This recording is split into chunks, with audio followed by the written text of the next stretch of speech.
Let's prepare you for the markets day to day and indeed some of the bigger picture themes. George Lucas from Instreet with us in studio. George, warm welcome to you. Thanks, Carson. To ponder the US jobs story alongside the corporate profit season in America, are there parallels? Do you have the same optimism on one front as you do the other? I don't know if I've got optimism on the jobs figure. I mean, we've had great job numbers. There's no denying that the numbers that came out on Friday were great. But we were here in 2010 and 2011 when we were getting prints above 200,000. Everyone started talking about growth, growth, growth, and then nothing really eventuated for the rest of the year. So we have to be a little bit cautious there. It's not like this is not a pattern that we haven't been through before, where at the beginning of the quarter we get great figures. It is a bit disappointing, the earnings season in the US. It's actually, you know, probably for 2 years the first disappointing earnings season we're having in the US. And when I mean disappointing, the earnings are growing, but they're not coming up to expectations. You know, and a lot of the market enthusiasm in the US is actually caused by the Facebook IPO, and we're seeing that driving the tech stock. As you just mentioned, they're back at 11-year highs, and it's being driven by the large tech stocks. So like the Microsofts are even above $30, which they haven't been for 10 years. So there's a lot of enthusiasm coming back into tech. And even Research in Motion, you know, they were questioning one day whether the new CEO had a new game plan, set the shares down, and whoopee, suddenly they've started soaring. Yeah. It almost defies logic. But saying that, we can see the risk of systemic risk coming out of the market, and that was kind of priced in July and August, and we can actually see that coming out of the market now, and that's another reason why the market's rising. And I think also another reason is the expectations of a QE3 program. And perversely, if we keep getting these strong employment reports, the likelihood of QE3 becomes less and less. Big if. Yeah. Big if, because you were casting doubt on the December numbers just because of the seasonal factors. Hot winter. A seasonally hot winter in the US has increased employment in there. And as I said, it's happened for, you know, 2010, 2011, and we may just be repeating in 2012. So what kind of damage did that US jobs figure do to our chances of getting a QE3? At the moment, the one figure I don't think does much damage. I think the US is very scared of deflation, and by June this year, the whole conversation that we're having will turn very much to a deflationary conversation, because most of the commodity prices rallied in the beginning of 2011 and then remained flat.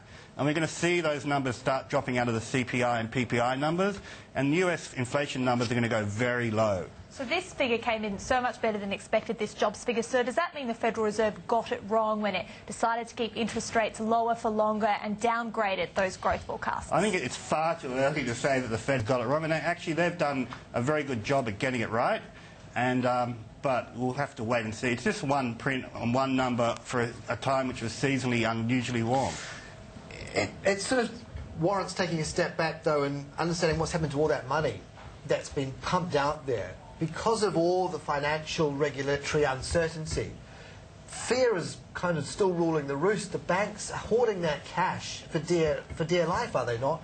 Or at least they're moving it offshore if they're not. They're not spreading it far and wide in the US economy.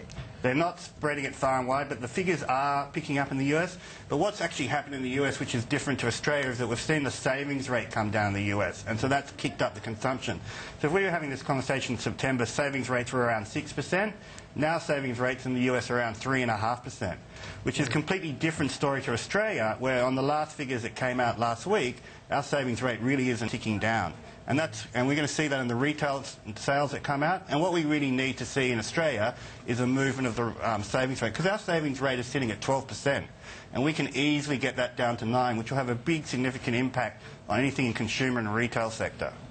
A negative impact, just to clarify. No, a positive impact. If people are saving more, you should at the moment they're saving 12% in Australia, and we need them to start saving 9%, so they start saving. Yes. And that's what's happened in the US. That's one of the driving factors if we've seen the savings rate come down. Is one rate cut tomorrow going to put things back into a neutral setting and therefore tell people they can go out and spend?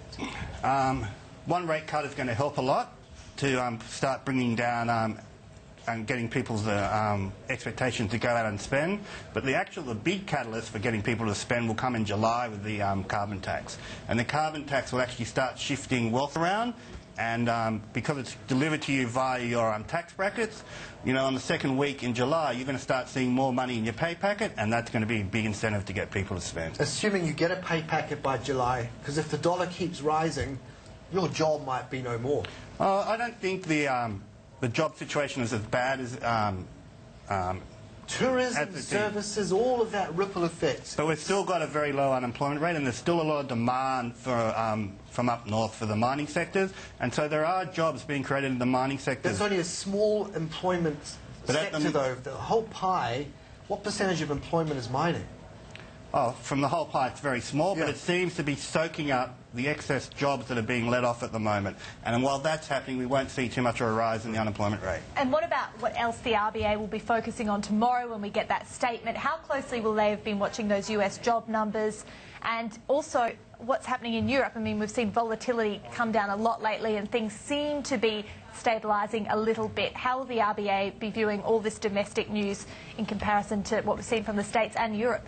I think they'll actually be concentrating a lot more on the domestic news and a lot more on the consumer growth figures that came out last week, which were very low. And really, we've only got credit growth in Australia due to the small business sector. And at the end of the day, the interest rate is the price of money. They're reducing the interest rate to try and stimulate the economy and get people spending more. And the interest rate cuts they've had so far haven't had that effect, and they'll be concentrating on, they'll be looking at those consumer figures going, as Carson just pointed out, will another rate cut get the consumers out spending again? Assuming we get this cut tomorrow, which most expect we will, what will we have to see to get a second one in the, say, next 6 months? Well, we're going to see a lot of, we have to see that consumer spending doesn't really pick up massively. We have to see a strong Aussie dollar, which we'll probably continue to see. And we have to see low inflation. And the inflation figures, like in America and Australia, all these commodity, the thing which bumped up our inflation rate with these commodity price rises that happened in the beginning of 2011, and they begin to get factored out. And so already the last inflation print was coming in significantly below expectation. And we expect to see that continue well into September, when our figures will start to get quite low in inflation. What about in the US and Europe? What would we have to see there? Is there anything there that could perhaps push the RBA to a cut? Oh, I mean, as we pointed out, at any time Europe can blow out from the normal culprits, and the RBA will be very conscious of that. Nothing's really been fixed. The liquidity issues have been put a band-aid over it, but it actually hasn't been solved, and eventually they're going to come back to haunt the market. It might not be in 12 months, it might not be in 18 months, but everyone knows it's not going to be fixed. And the bottom line is that we're going to see austerity programs which are really going to contract growth and see a recession in Europe. And so the RBA will be very conscious of that. They're very conscious of China, and China is slowing down. And in some ways, that's probably more of a concern to them than what's happening in Europe and the US, and they'll continue to focus on this slowdown in China. It's the question whether it's a soft or a hard landing. And it is a question of soft and a hard landing. You won't find many who will be in the hard camp at the moment.